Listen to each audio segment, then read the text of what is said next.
Hello बच्चों, let's see the question. The question says, which of the following is wrong? Option A, change in internal energy of an ideal gas in isothermal expansion is zero. Option B, in a cyclic process, W is not equal to Q. C, for an ideal gas, dH by dP at constant temperature equal to zero. D all. तो हमें ये बताना है कि इनमें से कौन सा स्टेटमेंट हमारे पास रॉन्ग है. So first of all, we will write the key concept.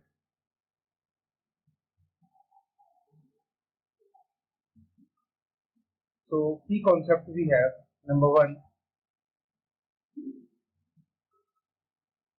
for cyclic process, initial and final position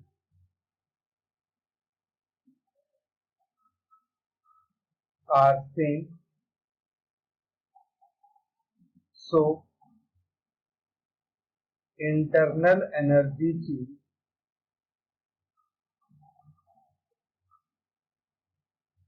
change is zero. Delta U equal to zero. क्योंकि ये एक स्टेट फंक्शन होता है तो इसमें फाइनल और इनिशियल पोजीशन दोनों सेम हो जाती है, जिस वजह से हम ये कहते हैं कि जो डेल्टा यू आएगा वो जीरो आएगा. सेकंड हम यूज करेंगे मैक्सवेल इक्वेशन.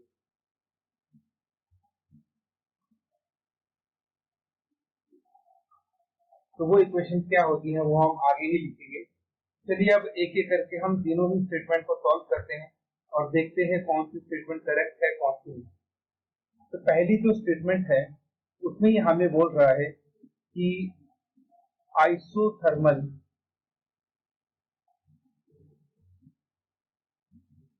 एक्सपेंशन हो रहा है.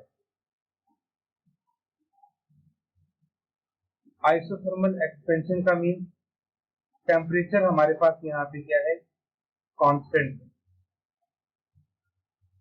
अगर टेम्परेचर कांस्टेंट है तो definitely change in internal energy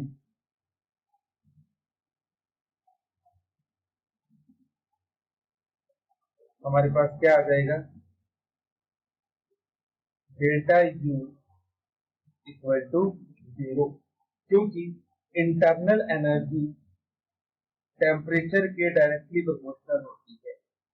तो अगर किसी भी रिएक्शन में टेम्परेचर कांस्टेंट है तो उस केस में जो इंटरनल एनर्जी चेंज होता है वो जीरो होता है. क्योंकि इंटरनल एनर्जी तभी चेंज होती है जब हमारे पास टेम्परेचर ऑफ सिस्टम जो है वो चेंज होता है. तो जो पहली स्टेटमेंट इसने लिख रखी है कि change in internal energy of N ideal gas on isothermal expansion is zero, तो वो करेक्ट स्टेटमेंट है. ठीक है, ये आपके पास सही है एकदम. इंटरनल एनर्जी चेंज जो है वो जीरो ही होता है. Now second, from first law of thermodynamics,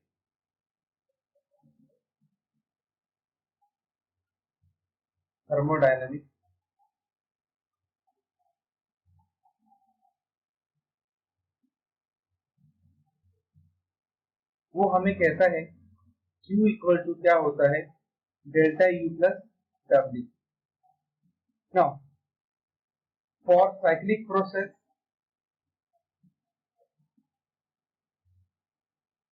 as written in the key concept, delta U कितना होता है, जीरो. अगर डेल्टा यू जीरो होगा that means Q equal to क्या हो जाएगा, जीरो प्लस डब्ल्यू.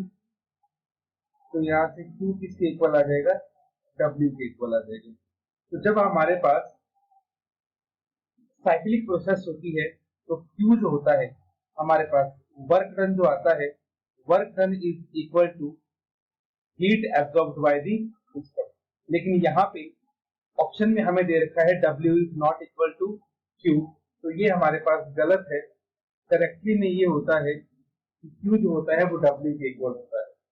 अब हम थर्ड स्टेटमेंट को देखते हैं कि वो सही है या नहीं. थर्ड स्टेटमेंट हमारे पास किस तरह से है, for an ideal gas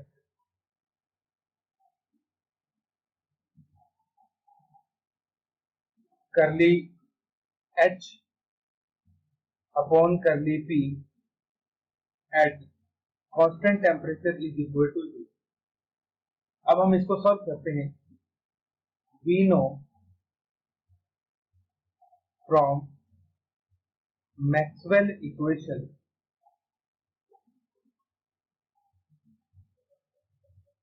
equation हमारे पास होती है curly H is equal to T curly S plus V curly P। Now इसको हम दे देंगे equation 1, divide equation 1 by curly P। हमारे पास क्या आ जाएगा, एट कांस्टेंट टेम्परेचर, तो हमारे पास बन जाएगा curly H upon curly P at constant temperature is equal to T curly S upon curly P at constant temperature, और प्लस बच जाएगा हमारे पास B। Now again from Maxwell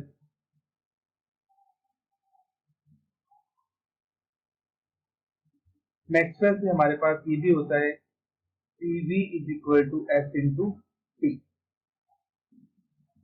अब इसको जब हम रीअरेंज करेंगे तो ये हमारे पास बन जाएगा curly S upon curly P at constant temperature is equal to curly V upon curly T at constant pressure, और ये हो जाएगा माइनस।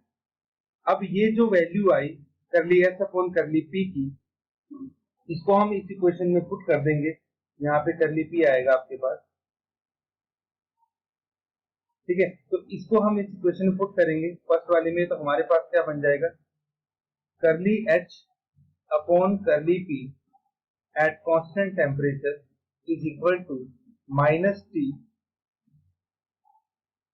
करली V upon curly T plus V। अब हम यहाँ पे यूज करेंगे ideal gas equation, PV is equal to nRT। तो n तो क्योंकि हमारे पास नंबर ऑफ मोल्स 1 है तो n हम लेंगे नहीं। यहाँ से हमारे पास dV अपॉन dt कितना आ जाएगा, dt is equal to R upon P।